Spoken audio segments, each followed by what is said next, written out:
This is a potential short trade setup for SO Southern Company, part of the utility sector. And here we are off a rising wedge pattern here. And a solid break below. Another 1.5% crack below that 69.73 on a solid hourly closing candle. Ought to issue a sell signal off this primary trend line off the February lows here. And here we are with a huge divergent high. I'll zoom out here on the daily, each candle representing a day. We've got this primary trend line off the lows of May of 2020. Plenty of reaction to validate it, up and down in between here. Beautiful reaction all over the place.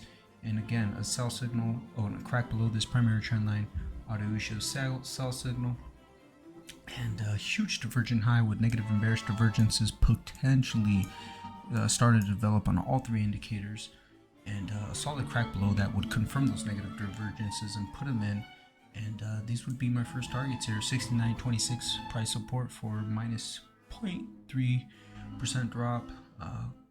Down to the 67.62 for a 2.7% drop, which will correlate with that 50-day moving average. And if we take that out, down to that 66.44 price support for a 4.4% drop. Down to 64.83, which will correlate with that 200-day moving average for a 6.6% drop. Then down to the bottom of that primary trend line off the April 2020 lows for a 8% drop. So we'll see if we get a crack below. Maybe we never get it. We gotta be patient. On a crack below that 69.73, I'll adjust it if I see anything else. But a huge divergent high potentially, and this is bearish as one stock could get. Now the only other significant thing I found was off the monthly time frame. This is the monthly, each candle representing a month. We had a pretty decent looking falling three method pattern. Well, more of a two so, but 1 month rejection. Here we go with that falling up three, and a huge rejection on a falling three method pattern that you could Google.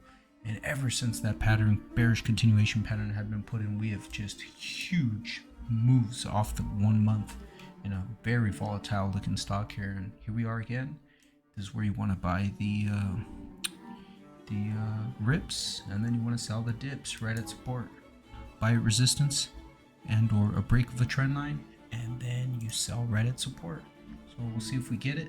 Here's this rising falling wedge pattern and a crack below that 69.73. If we get it, ought to issue a sell signal, and I believe long traders on SO Southern Company ought to start rushing to the doors of the exit.